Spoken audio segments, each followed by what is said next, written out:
Bismillahirrahmanirrahim. Assalamualaikum warahmatullahi wabarakatuh. Berbicara tentang kurikulum merdeka, tentunya kita tidak asing dengan salah satu model pembelajaran yang saat ini sedang digaung-gaungkan dan juga sangat diunggulkan tentunya di implementasi kurikulum merdeka.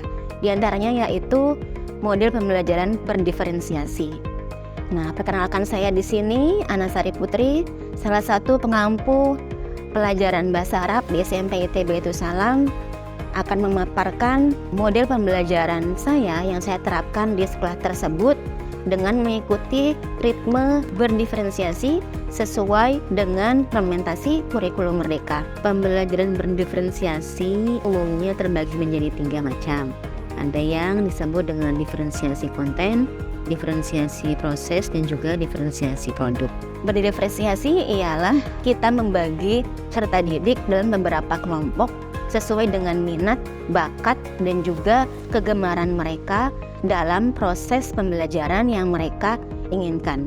Nah, di sini dalam pembelajaran bahasa Arab ini saya menerapkan pembelajaran berdiferensiasi dalam materi bahasa Arab saya yang berjudul pembelajaran Dzaruf Makan pada kelas 7. Dzaruf Makan ialah pembelajaran atau pengenalan kata hubung kepada para peserta didik, di mana mereka saya kenalkan berbagai macam kata hubung, macam-macam pembagiannya, fungsinya, hingga penerapannya dalam kalimat bahasa Arab.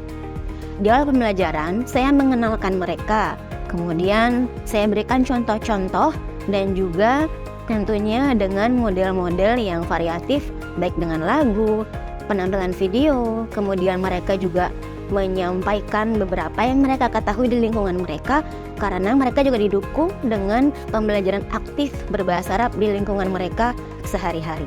Kemudian setelah saya rasa cukup mereka memiliki materi dan penguasaan materi terhadap Dzaruf Makan tersebut, saya minta mereka untuk menguatkan kembali pemahaman dan juga penguasaan mereka terhadap materi ini dalam bentuk diferensiasi produk. Di sini mereka saya bagi ke dalam 4 kategori tipe pembelajaran ya, sesuai dengan apa yang mereka sukai. Di antaranya yaitu tipe anak yang suka menyukai belajar dengan lagu, kemudian anak yang suka belajar dengan menulis atau resum, kemudian ada anak yang suka belajar dengan yelling, dengan gerakan atau sorak-sorai ya, kemudian juga ada yang suka dengan menggambar. Nah, untuk memudahkan metode saya ini, saya simpulkan dan saya ringkas keempat macam ini dalam istilah lain dengan nama istilah gurindam. Metode gurindam yaitu metode lagu, metode resum, metode yelling, dan juga metode gambar. Di sini anak-anak saya lepas, saya berikan sarana apa yang mereka butuhkan untuk mereka kreasikan dalam bentuk produk apa yang mereka inginkan, apa yang mereka pahami dalam materi saya tersebut dalam keempat pembagian tadi ya. Bagi anak-anak yang suka lagu, tentunya mereka saya berikan gambaran dulu bagaimana hasil atau bagaimana contoh lagu yang bisa mengandung ataupun berkaitan dengan konten materi kata hubung. Kemudian bagi anak-anak yang suka yelling, itu mereka saya berikan contoh juga bagaimana mereka agar lebih interaktif, lebih kreatif dan juga inovatif mengeluarkan ide-ide dan juga kesenangan mereka dalam bentuk tepuk, sorai, kemudian dalam bentuk lagu, dalam bentuk teriakan sesuka hati mereka. Kemudian di bentuk yang ketiga yaitu bentuk resum, bagi anak-anak tentunya yang suka menulis, itu mereka saya berikan media berupa kertas atau pewarna dan juga gambar. Di situ mereka saya bebaskan menggambar apa saja yang dapat mereka gambar untuk mewakili pengetahuan mereka, penguasaan mereka terhadap konten materi Dzaruf Makan. Dan yang keempat ialah resum. Resum tentunya tidak jauh dengan gambar ya, hanya saja resum itu lebih ke dalam bentuk menulis. Resum terserah mereka juga, saya bebaskan mereka bisa menuangkan dalam bentuk ringkasan sederhana, dalam bentuk mind map, dalam bentuk ide pokok, dalam bentuk cerita, apapun yang mereka bisa tuangkan dalam bentuk tulisan.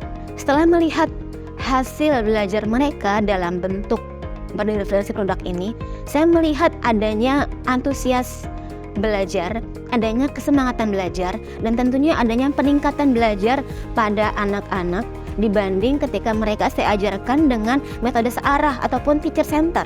Kenapa? Karena mereka di sini merasa terwadai, merasa terfasilitasi, merasa diberikan ruang untuk berkreasi senyaman mungkin dan sebebas mungkin sesuai dengan apa yang mereka sukai, tentunya tidak terlepas dari konten materi yang sudah saya berikan. Di sini bisa dilihat dari hasil ulangan, ya, hasil peningkatan pembelajaran mereka bisa dilihat dari hasil ulangan yang sudah saya adakan di kelas. Sebagian besar itu menunjukkan hasil yang sangat memuaskan. Mereka lebih mudah menguasai pembelajaran materi huruf makan itu dengan metode berdifferensiasi daripada hanya dengan metode ceramah ataupun metode searah. Nah, di sini saya menyimpulkan bahwasanya pembelajaran berdifferensiasi ini sangat cocok dan sangat tepat diadakan dan juga diimplementasikan, terlebih dengan menyongsong implementasi kurikulum merdeka pada kurikulum dewasa ini untuk memunculkan ide, kreativitas, critical thinking, dan juga kerjasama anak dalam membangun rasa ingin tahu mereka sehingga terbentuk pengetahuan berdasarkan apa yang mereka ketahui dari diri mereka dengan difasilitasi dan juga didampingi oleh guru terkait atau guru-guru yang mengajarkan pembelajaran di kelas-kelas mereka. Dari sini saya mengajak para guru-guru semua, mari kita sama-sama memerdekakan anak, tapi tidak terlepas dari pendampingan kita bahwasanya mereka adalah anak-anak merdeka, anak-anak yang punya ruang gerak untuk bisa lebih kreatif, lebih banyak lagi, lebih inovatif lagi. Tinggal bagaimana kita menjadi fasilitator yang baik, menjadi guru yang baik dan pendamping yang baik bagi mereka agar mereka ke depannya bisa menjadi anak-anak yang lebih produktif, lebih kreatif, lebih inovatif, dan lebih berpikir kritis dan juga berpikir global, menjadi pelajar yang bisa menemukan ide dan juga ilmunya sendiri dengan usaha exploringnya sendiri dan memanfaatkan di lingkungan sekitarnya, serta menjadi pembelajar sepanjang hayat. Sekian dari saya. Assalamualaikum warahmatullahi wabarakatuh.